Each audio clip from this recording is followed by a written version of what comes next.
All right, ladies and gentlemen, we're going to be doing a read aloud with Mr. Rivas and Perla.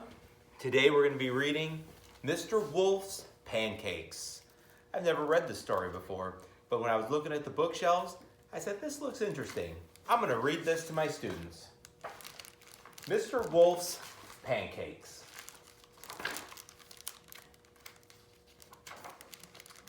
One day, Mr. Wolf was feeling hungry. He decided to make some pancakes. Yum, yum, he said, licking his lips at the thought of a big pile of fresh, delicious pancakes. I love pancakes. So does Perla. Mr. Wolf had never made pancakes before, so he took his big recipe book down off the shelf and looked inside. But wolves can't read very well, and Mr. Wolf had trouble understanding it, so he went to get some help from his neighbors.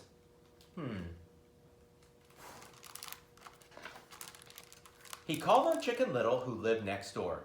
Can you please help me read this, he asked.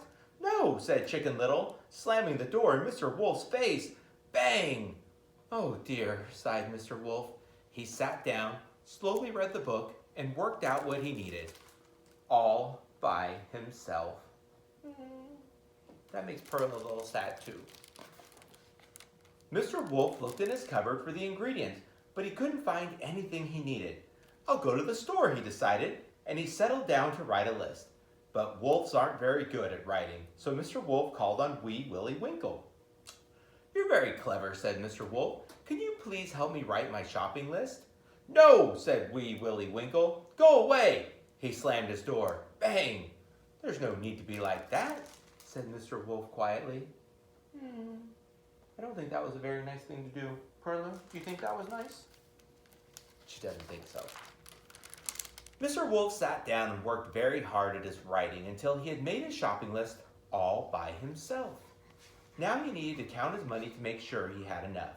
But wolves aren't very good at counting, so he went to the gingerbread man for some help. Can you help me count my money, please? He asked politely.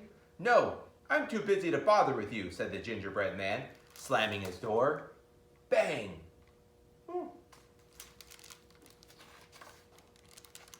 So poor Mr. Wolf had to sit down and count his money. It took him a long time, and he had to check it 3 times before it was right. But he did it all by himself. Mr. Wolf needed a basket to carry his groceries, so he called on Little Red Riding Hood. May I please borrow your basket? He asked very nicely. I'm not lending my basket to you, said Little Red Riding Hood. Get out of here. So Mr. Wolf set off to the store without a basket. I'll manage, he said. I just thought this was going to be a book about eating delicious pancakes. Mr. Wolf went to the store.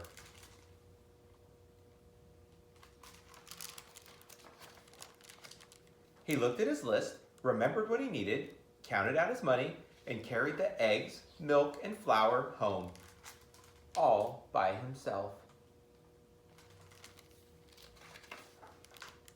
Now it was time to make the pancakes, but wolves aren't very good at cooking, so Mr. Wolf called on the 3 little pigs. Can you please help me cook my pancakes? I'll share them with you, he said kindly. Forget about it, chorused the pigs, slamming their doors. Bang, bang, bang. Mr. Wolf felt sad because nobody wanted to help him.